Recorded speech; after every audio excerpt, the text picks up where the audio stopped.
माँ की दुआएं खाली नहीं जाती, माँ की दुआएं टाली नहीं जाती। बर्तन मांजकर भी एक माँ 3-4 बच्चों को पाल लेती है, मगर 3-4 बच्चों से एक माँ पाली नहीं जाती। नमस्कार साथियों, मैं आपका दोस्त आशु चौधरी आपको एक बहुत ही सुंदर कहानी सुनाने जा रहा हूँ। माँ। सर्दी के मौसम में एक बूढ़ी औरत अपने घर के कोने में ठंड से तड़प रही थी। जवानी में उसके पति का देहांत हो गया था। घर में एक छोटा बेटा था। उस बेटे के भविष्य के लिए उस माँ ने घर घर जाकर काम किया।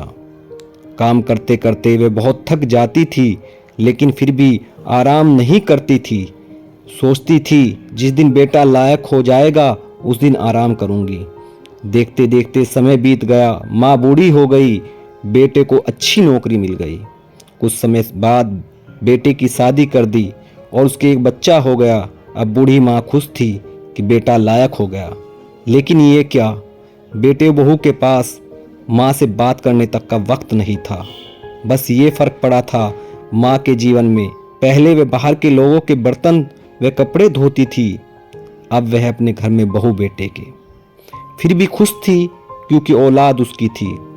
सर्दियों के मौसम में एक टूटी चारपाई पर बिल्कुल बाहर वाले कमरे में एक फटे से कंबल में लिपटकर माँ लेटी थी और सोच रही थी, आज बेटा को कहूंगी माँ को बहुत ठंड लगती है, एक नया कंबल ला दे। शाम को बेटा घर आया तो माँ ने बोला, बेटा मैं बहुत बूढ़ी हो गई हूँ, शरीर में जान नहीं है, ठंड सहन नहीं हो पाती, मुझे नया कंबल ला दे। तो बेटा गुस्से से बोला, इस महीने घर के राशन में और बच्चे के एडमिशन में बहुत खर्च हो गया। कुछ पैसे हैं पर तुम्हारी बहू के लिए साल लाना है। वे बाहर जाती है, तुम तो घर में रहती हो, सहन कर सकती हो। ये सर्दी निकाल लो, अगले साल ला दूंगा।